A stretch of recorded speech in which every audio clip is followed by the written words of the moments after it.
হলো আমি নিয়মিত নামাজ পড়ার চেষ্টা করি, কিন্তু মোবাইলে নাটক সিনেমা দেখতেও ভালো লাগে, মাঝে মাঝে দেখি। প্রশ্ন হলো আমার নামাজ আল্লাহ তাআলা কবুল করবেন কিনা? ভাই, নামাজ হয়ে যাবে ফরজ যদি ঠিকঠাক মতো করেন, কিন্তু আপনি নামাজও পড়েন আবার নাটক সিনেমাও দেখেন, হারাম জিনিসও দেখেন, এর মানে হলো আপনার নামাজটা ঠিক মতো হচ্ছে না। নামাজ যদি খুব ভালোভাবে হয় তাহলে অন্যায় অশ্লীল কাজ থেকে নামাজ আপনাকে কি করবে? বিরত রাখবে। যদিও আপনার নামাজ ত্রুটিপূর্ণ, তারপর আপনি নামাজ ধরে রাখবেন।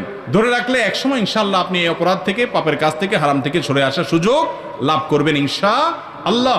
আপনাকে ট্র্যাকে থাকতে হবে, চেষ্টা ছাড়া যাবে না, চেষ্টা থাকতে হবে, একসময় আল্লাহ তৌফিক দিবেন। আর মনে রাখবেন, আপনি নামাজ পড়ছেন, আল্লাহর কাছে ইবাদত নিবেদন করছেন, আবার যে কাজগুলো করছেন সেগুলো আল্লাহ, হারাম কাজগুলো করছেন সেগুলো আল্লাহ নিষেধ করেছেন। যে আল্লাহর নির্দেশ পালন করতে গিয়ে নামাজ পড়ছেন, সে আল্লাহর নির্দেশ পালন করতে গিয়ে আপনার চোখকে হেফাজত করতে হবে, কারণ দুইটাই কার নির্দেশ? আল্লাহর নির্দেশ।